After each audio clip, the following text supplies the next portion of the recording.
മനുഷ്യനെ കൊണ്ടുവരാണ്.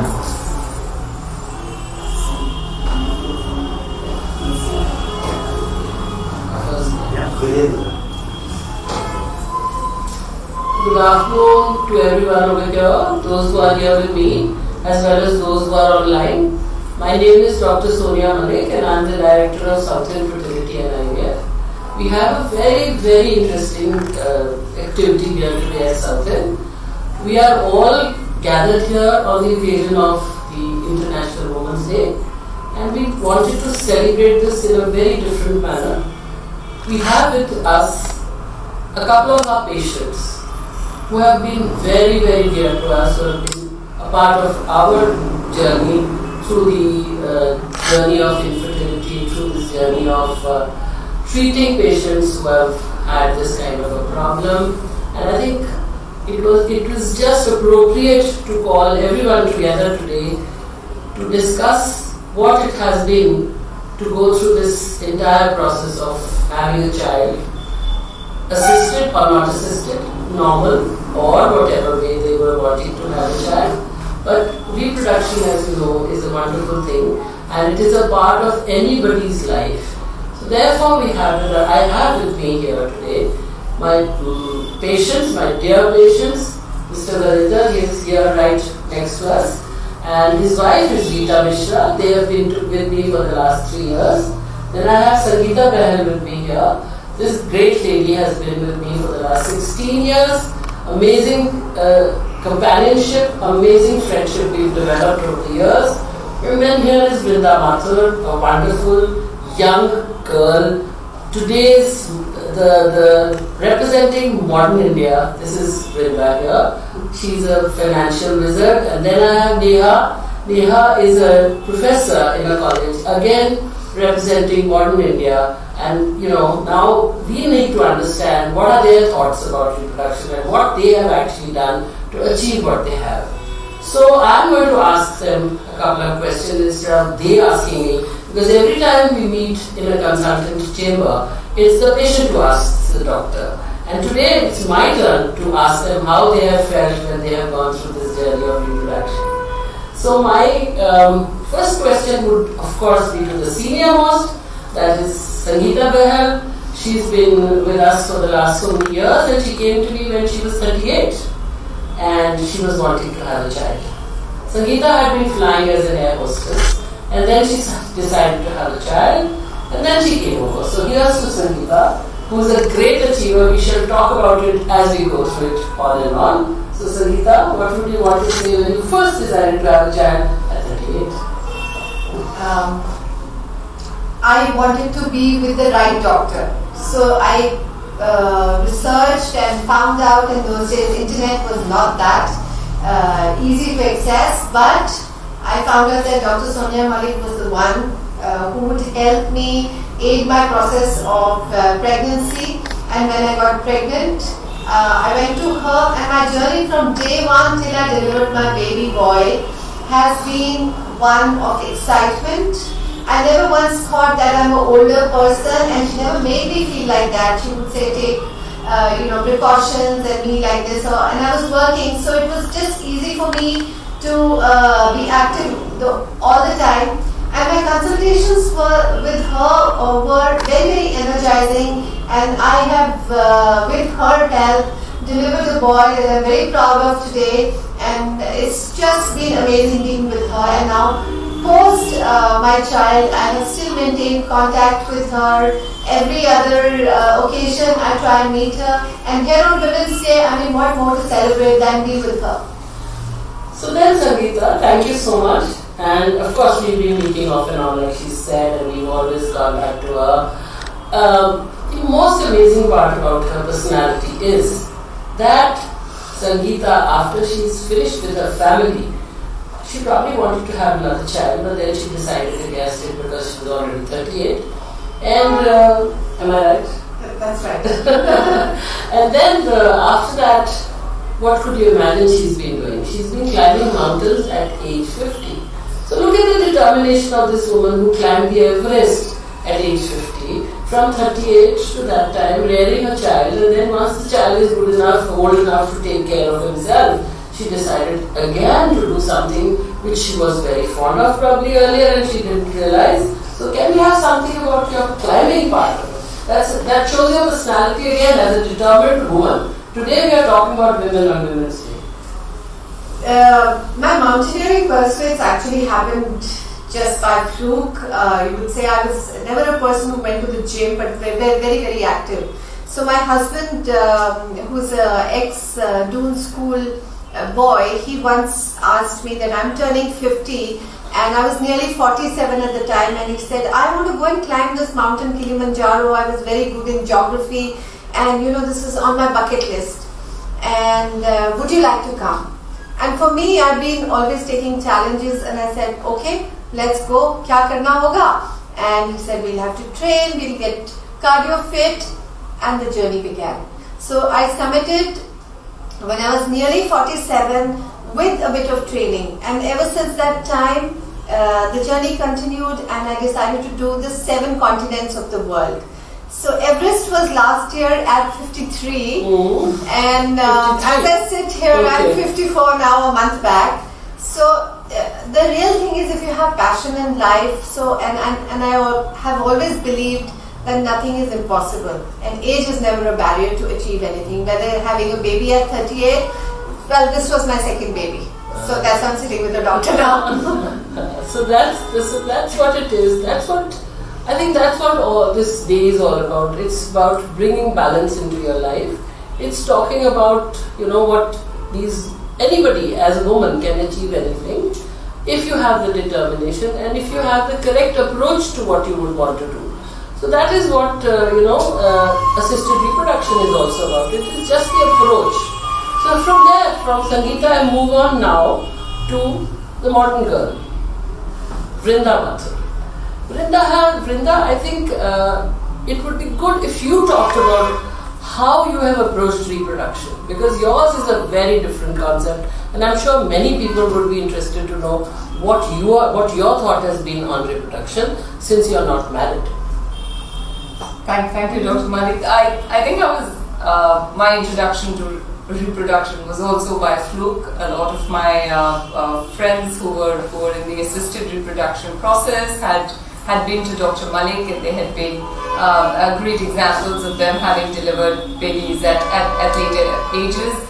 And it just got me thinking, since I have been working and I'm not married at the process at this point of time, and everybody telling me that the biological clock is ticking, it's always been at the back of my mind if there was an opportunity.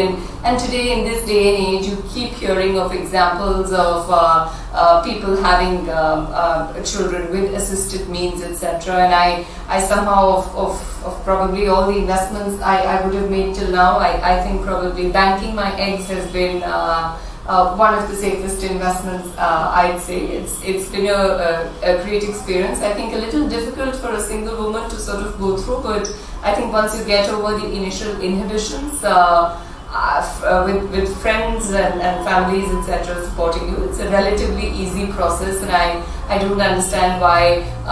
With increasing How did you hear about it? How did you think of banking your eggs?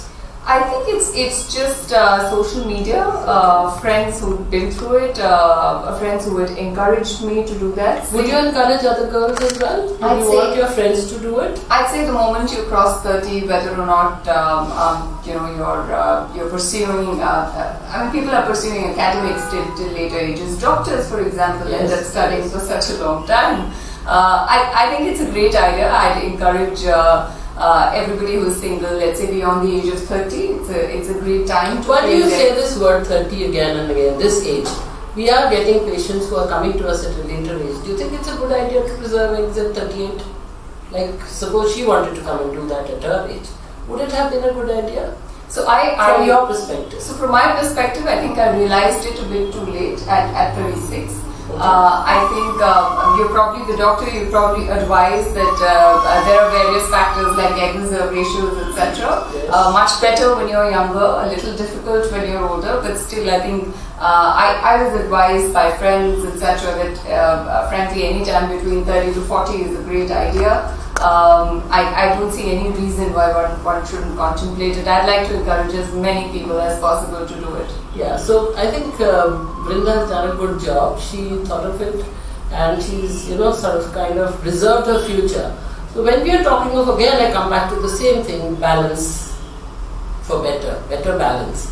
So this is kind of equalizing reproduction now. The men can produce at any age, but women have a limited span where they can reproduce. After a certain age, they cannot. And therefore, if you have your eggs banked or if you have your embryos banked, at least you're safe, you can have a child at any age. So that, having said that, the other second message that she's given to us just now is that there is a certain age for even banking your eggs. You can't think of banking your eggs when you're 40 or when you're 38, because it's too late. Probably the ovarian reserve has gone down, and the quality of eggs that you're going to get, and the number, right, Brinda? So even the number is going to go down, the quality is going to go down, and out of those few eggs, it's probably, we don't know whether it is going to actually lead to a pregnancy or not. So that is a problem, a little bit of a problem, and therefore do it at the right time and do it properly, so that you can at least be sure that you can have a child whenever you have to, or whenever you want. So having a child at will is something what the modern girl wants. And with that I come to Neha. Neha, did you ever hear about this, or did you think about this? Of course you're married and you're going through the process with us, but did you think, or did you ever, did you know of this facility that you could bank your eggs when you were young, even younger? You are young even now. Yes, absolutely. just a thought. 30s, yeah. But I never did heard of this. Never did I. My aunt had been given a girl child by you, and she suffered from uterus tuberculosis. And probably in the family, I had gone through the same thing. But at that point of time, she was 36, 38 when she delivered the baby. And since the ovarian reserve goes down, as told by Dr. Malik, she never had many eggs, and that's the reason she never got many embryos, never got a chance to even freeze them. This is what she tells me now, that since I never got a chance, I couldn't freeze them, and she's crossed 40 now. And even when she thinks of having a baby now, she knows the limitations. But since I'm just 30 and I know I can go through this procedure, and for 5 years I'm still a little fertile, I would like to say that. Not just me, but my husband also thinks that probably after having the first baby, and if we want to take some more time and having the other baby, we would like to preserve our eggs. And for now, we did the same thing. We have frozen the embryos for now, and it was a good decision indeed. So Neha has got frozen embryos with us. That is another very, very good option. I think when we were going through assisted reproduction, of course, Sangeeta didn't need that. She's conceived spontaneously. But during her time, we never had this facility of freezing eggs and embryos. So think of it, if a woman has that kind of is in that kind of a situation, it might be a little difficult for her to conceive if she grows older and comes to a reproductive specialist.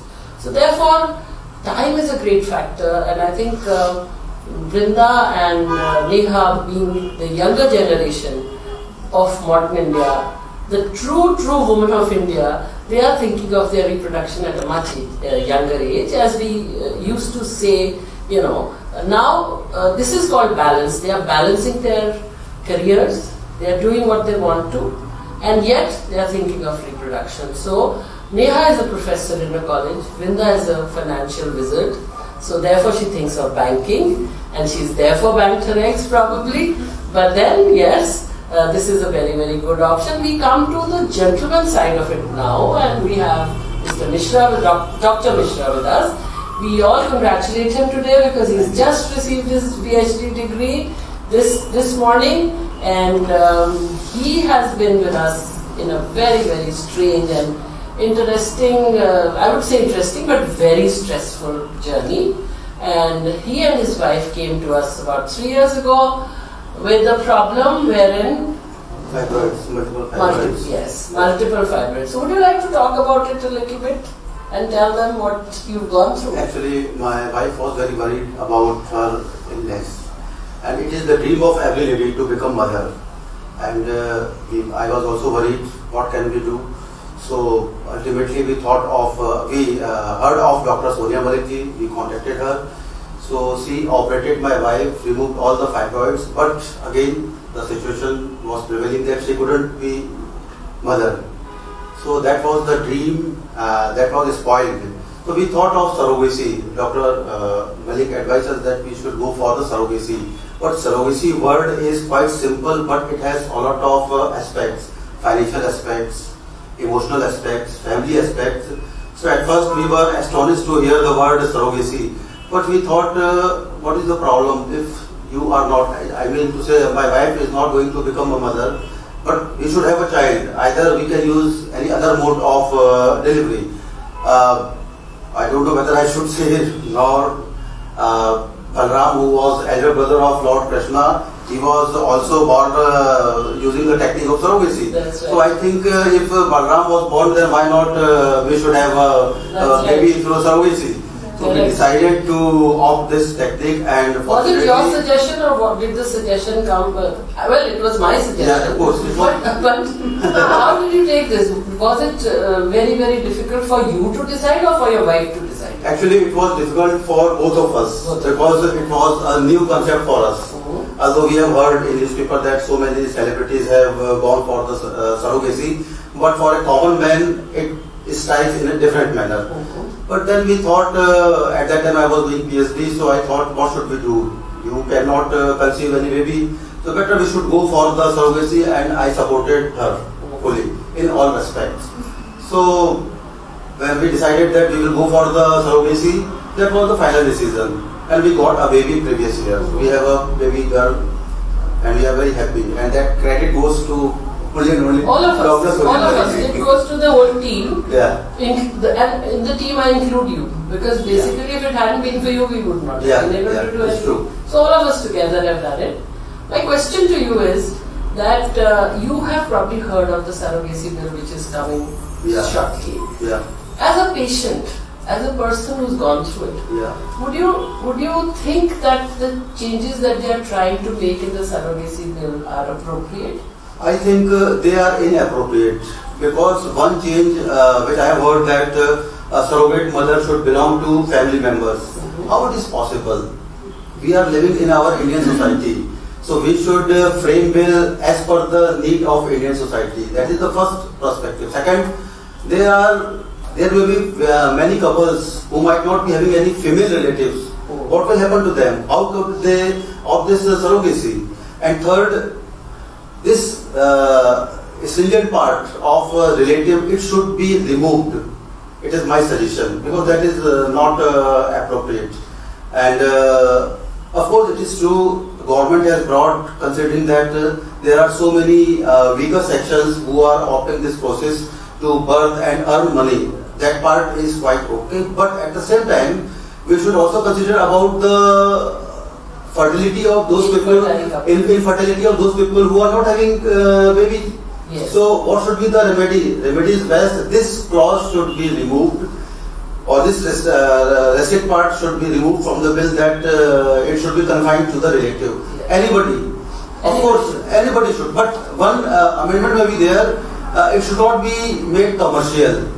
That control may be imposed by the government of India. That is my suggestion. You mean to say that it should be better regulated? That is better regulated. And you did find it expensive. Yeah. It is expensive, so everybody cannot afford it. Yeah. That is a big challenge. Yeah. But do you think that the surrogates are exploited? I don't think, because my baby was born in Cloud9 Hospital. That is very good hospital, and that is modern hospital. What technique they were using for the care of baby, even at present I am living in Ghaziabad, I have not come across with such type of facilities in hospitals in Ghaziabad. I am surprised. I told them a few tests which they were not aware. So that was very striking to me. So I think in my case, I don't find that any surrogate mother has been exploited. So basically, okay. So, Mr. Mishra has a different kind of a perspective for third-party reproduction. This is another aspect of assisted reproduction, to use a third party. We all are aware of it. We all are aware of surrogacy. We are all aware of donor eggs and donor sperms. And that is the option that many people adopt because they do not have their own. And yes, when it is absolutely essentially required, it is indeed a very good method of having a child like they've had. But of course, with surrogacy we have its own problems which need to be rectified, which need to be regulated. Now, the other question is again, Sangeeta, if you were today 36 and you had all these options that we've just talked about, what appeals to you the best? I think being a working person, and if I already had a baby and I wanted a second one, if the work did not permit, and in my case if the mountains had happened also at that time, then I would probably freeze my eggs as well. Okay. Because I don't think age should be any limitation for you to shelve your dreams. I would have probably banked them as well, but it didn't happen that time. आपने मुझे पहले नहीं बताया. हाँ, so मुझे भी नहीं था शायद पता था. No, well, yes, that is what is the wonderful beauty. That is the beauty of science. It is progressing so fast. It is progressing and it is evolving. So we can offer so much more than we could maybe 10 or 15 years ago. But the question is, the interesting part of Sangeeta's answer is that she still wants her own child, her own genetic child. So that is the most important message that we want to give to everyone, that there is a possibility of having your own genetic child. One should not be looking at third-party reproduction as an easy option because you can't have your own child. There are so many things available today which can allow you to have your own child at any given age. Therefore, with the advancement of reproductive medicine, with the advancement of assisted reproduction, we are just not talking about your own child at age 20 or 25. We are talking of having children at 35, 37, 38, 40. The upper limit should not exceed 45 because then many women do not have the capability of producing a healthy child or remain healthy after the childbirth, because they are suffering from so many diseases like hypertension, diabetes, etc. themselves, and they are not fit enough to have a child. People, of course, like these girls sitting next to me may be very fit, and of course even when Vrinda becomes 45, I'm sure she'll be able to bear a child because she keeps herself fit. But many are not like her, and therefore it is not advisable to have a child that late in your life. One should get married early, or if you're not getting married early and you're wanting to pursue your careers, you are not in a position to have your own child, the best method is to preserve the gametes. Whether it is eggs, whether it is embryos, whatever it is, but they should be preserved. And the other thing that I would like to ask Neha is, did you find this process of IVF very stressful?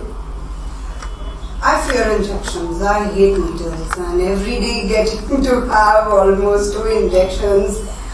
It's not painful. I won't say it's painful, but yes, indeed, a little stressful considering the want of a baby that my husband has. I really badly want to fulfill that. He's been very supportive, and ma'am is a very good counselor, I must say. Every moment I feel my spirits are going down, I do come up to her and tell her that, you know what, this is going to happen. And she tells me, no, don't worry, we're there for you. Stressful indeed it is, because the time I wanted to have a baby, immediately then I couldn't have, and the thought of still holding the child in my hand is a dream till now. So, but I'm in good hands, and hopefully we all hope that your dreams are going to come true. The question is the question was, this is actually a myth. Many of the patients who come to us are very scared that IVF is a very painful process. So that's why I asked her, barring the injections which were painful, was anything else painful? No, nothing at all. Yeah. Nothing at all. So it's not, and I think we'll have to take a couple of questions as they are coming in, since this is a live show. So may I know the questions? Yeah, Purnima Saxena Wattle, she's said that a common dilemma among many patients is, what does repeated ovulation induction really reduce ovarian reserve? Yes, that is a myth. Actually, you see, what happens in ovulation induction is that we are only trying to recruit the eggs which were not going to be recruited in a natural process. Out of the recruitable eggs, only one would have been recruited in a natural process, because every month there is only one egg forms and ovulates, or at the most two, because that's why some people get spontaneous twins. But what we are doing in ovulation induction is, we are, for that particular month, nature has a defined number of eggs which are recruited. So instead of just letting them go, we are just bringing them into the pool and trying to recruit them. Therefore, they are in any case going to go away if you are not going to use them. Hence, when you are using or recruiting them for ovulation induction, you are not depleting your reserve. You are just using something which was otherwise not going to be used. Anything else? Nothing else. Okay. So I think, can we take a couple of more questions or time to talk to each other? So what would be your message then to people who are wanting to come and do wanting to get into this kind of a process, normal IVF, third party IVF, anything, and they are scared, they don't want to go in for it? Or I can put it another way, would you want to go in for your second child the same way? Why not? Probably, if circumstances are favorable for me. Okay. So then your take or your message to people who are wanting to go into this kind of a process but they are scared to do it, what would your message to them be? Actually, one should not be afraid of surrogacy. It is hard. I think many of my relatives and many of my nearest and dearest, they told me that what is the surrogacy. So public in our country, they are not very much aware of the surrogacy. Although they hear about the surrogate baby born in celebrities, but that doesn't work more. But in my opinion, one should go for the natural baby. That is the best. Second option is the IVF for the lady herself. But if both these are not possible, then one should go for the surrogacy. But one thing which I should request you, rather I should request all the doctors who are involved in this business, one financial aspect is associated with it. So try to get rid of that problem, so that those who are needy, those who are not in a position to get baby because of this financial crunches, they can get rid of that problem. And that is quite okay. One should go for the surrogate baby. And I have one baby girl. Yes. I am very happy. My family is very happy. We are having after 27 years of my marriage. Wow. After 27 years of marriage, we are having that baby. So I think neither I am young nor old. I am in between. Yeah. Even then we have gone for the. How old was Rita when you got married? How old was she? She was 18 years. So well, she was 18 years old, and it took us such a long time to complete the journey. Yes. I think one of the other issues also is very few people talk about it. Very few people talk about it openly, whether it is surrogacy or it's often a very late decision to go into and try IVF. It's often an extremely late decision, like in my case, for example, to contemplate reproduction. So I think a little bit of awareness around assisted reproduction, and I think it's moved out from the taboo zone now, and it's a lot more accepted, because I'd say every third or fourth colleague would probably be using some form of assisted reproduction.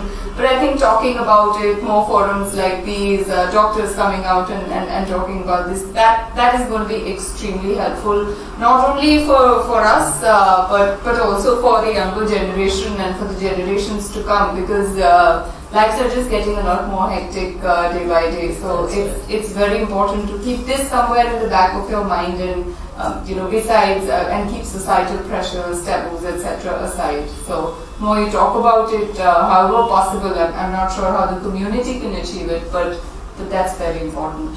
I'd like to add something that if you're going to be saving your eggs and keeping them, and you want to have a child much later, according to the age that you mentioned, one of the most crucial things is self-care for women and being fit, because the older you get, everything is sort of going down, and if you have to have a baby, the baby will take a lot of your energy, will take a lot of everything, your calcium, your mass, everything. So it's very, very important for women, I'm saying that on Women's Day especially, Yes, because absolutely, it's your day, absolutely. is to have your intake of calcium after 40 regularly, your magnesium, your iron, have proper checkups, make sure that you have a test done for breast cancer. All those things, please don't take it for granted, because your health is, you're the cornerstone of a family, and if you are healthy and happy, you're going to keep the cog of the wheel running. That's an excellent message, Sangeeta. And I think to wind up, I would say that reproduction is a beautiful part of everyone's life, and it is essential, just as essential as it is to eat and drink and walk and smile and laugh. So therefore, one has to pay attention to this part of your life as well. And all my panelists, everyone has agreed that in order to achieve your own have your own child, you must take the right decisions at the right time. Doctors, of course, are there to help you, but first of all, you have to know how to help yourself. And just as Sangeeta said, your own fitness is very important. Dr. Virender also said the same thing. It's important. It took them a very, very long time to get to this position because of different problems. This girl has taken a wise decision. She's already done what was required, and Neha is actually going through it. These are some examples of patients who have actually done it. But then there are so many out there who are just thinking and not taking the first step in order to achieve what they want to. And as Brinda rightly put it, that we need to have support groups. We need to have people talking about it. We need to have women coming forth and talking about it. And of course the men to support them. That is what brings the balance, and that is the right balance. That is what we need, that is what is required to have a happy family. And interestingly, he has a daughter. So therefore, in this country where having a daughter is a taboo, he is very happy as a father because he has a daughter. So therefore, the message in this forum today is talk about your problem, talk about what you're going through, make your friends talk to you about it, you talk to them about it. Neha was guided to us by her aunt who went through the same problem. So I'm sure there will be so many people over there who will be willing to talk about it. But the most important thing, I think I'll have Sangeeta to promise me that, and Vrinda also to promise me that, to form a support group, to form a forum where you can make other women aware of this problem and tell them that we have such methods available where people or women can have whatever they want to achieve by any means, their own eggs, their own embryos, their own uteri, their own uteruses. So therefore, and of course their own sperms.